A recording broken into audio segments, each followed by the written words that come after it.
But a new study has just come out which says apparently the majority of Australians, in fact 7 in 10 Aussies, admit to faking sick days, costing the economy $7.3 billion a year. Some of the reasons they might fake sick days is lack of sleep.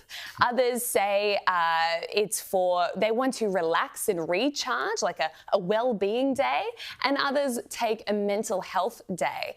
And women apparently are more likely to take mental health days than men. And apparently 85% of Gen Z, my own generation, admit to doing it, which is a little bit depressing. So as a woman and as Gen Z on the desk, Freya, you need to explain yourself. I do not take fake sick days, but I know this is a common thing, and people look at those sick days that they accrue and they think, well, isn't this unfair? I know my fellow colleague is not sick. They're getting all these extra days of leave. Because I'm healthy, I have to show up to work more than other people. Isn't that unfair?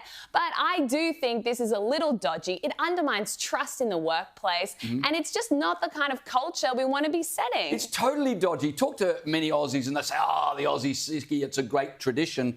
But if you talk to employers who have to pick up the tab, who have to deal with co-workers who now have to do extra work because others are away, I don't think they believe it's just a great Aussie tradition. It erodes trust, as you said, and it undermines productivity.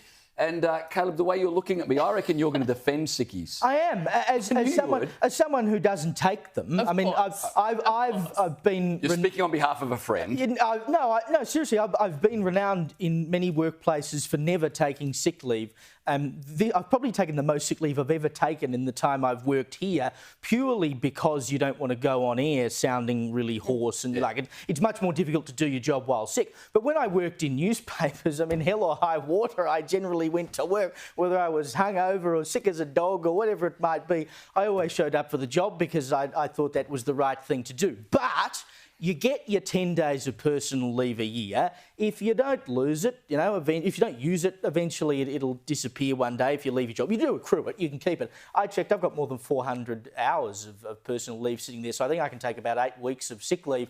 So I'll see you by the time summer comes around. But you know what, like seriously, if you take one day off here and there, who really cares? The guy paying your wages cares. Yeah, but he can go and take it up with the government and say, Mr. Government man, why are you giving them 10 days a week? Well, honestly, if you're taking a day off here and there, does it really matter? It's your leave for you to do with what you want. If you're taking a day off saying you're sick, seriously, get over it. Like, you are a bunch of narcs. It's sick leave. It's not I want to sleep in leave, so it's not yours to take willy-nilly as you feel. It's there in case you're sick. OK, all right. Well, I'm sick.